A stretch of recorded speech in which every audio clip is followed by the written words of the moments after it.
Bonsoir l'Afrique, bonsoir le monde. Bienvenue sur l'Afrique Magazine News pour une nouvelle chronique géopolitique. Et si l'Afrique devenait le centre du monde multipolaire de demain? C'est l'idée développée par Alexei Drobinin, un diplomate russe, dans un article publié récemment. Il décrit une Afrique pleine de potentiel, en train de s'affirmer comme un acteur clé dans le monde multipolaire. Dans cette vidéo, chers frères, nous allons explorer trois axes. Premièrement, le poids de l'héritage colonial et ses conséquences actuelles. Deuxièmement, les relations stratégiques entre l'Afrique et la Russie. Et troisièmement, le rôle central de l'Afrique dans un monde multipolaire. Restez avec nous jusqu'à la fin pour comprendre pourquoi l'Afrique pourrait bien être le continent de demain. Commençons par un retour historique. Pendant des siècles, l'Afrique a été impitoyablement exploitée par les puissances coloniales européennes. Les ressources naturelles, or, diamants, pétrole, ont été extraites massivement et violemment, souvent au détriment des populations locales.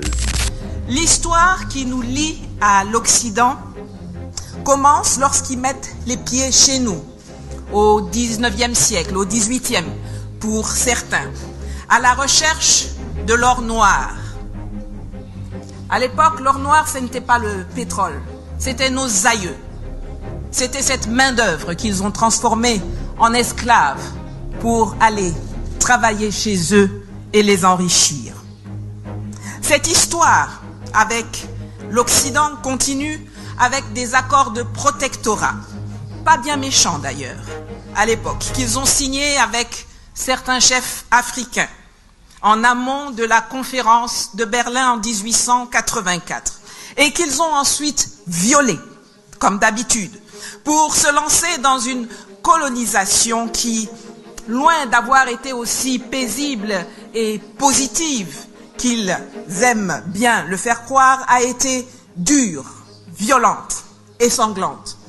Mais l'exportation ne s'est pas arrêtée avec la décolonisation. Aujourd'hui encore, de nombreuses multinationales occidentales continuent d'extraire les richesses africaines, parfois dans des conditions peu avantageuses pour les pays concernés. Prenons l'exemple des minerais rares. Saviez-vous que la République démocratique du Congo détient une grande partie des réserves mondiales de cobalt, essentielles pour les batteries des voitures électriques? Pourtant, ce pays peine à en tirer pleinement profit en raison des pratiques néocoloniales et du manque d'infrastructures locales. Ce contexte a freiné le développement économique du continent, mais les choses commencent à changer. Les pays africains réclament aujourd'hui davantage de contrôle sur leurs ressources et rejettent les ingérences étrangères. Passons maintenant à la relation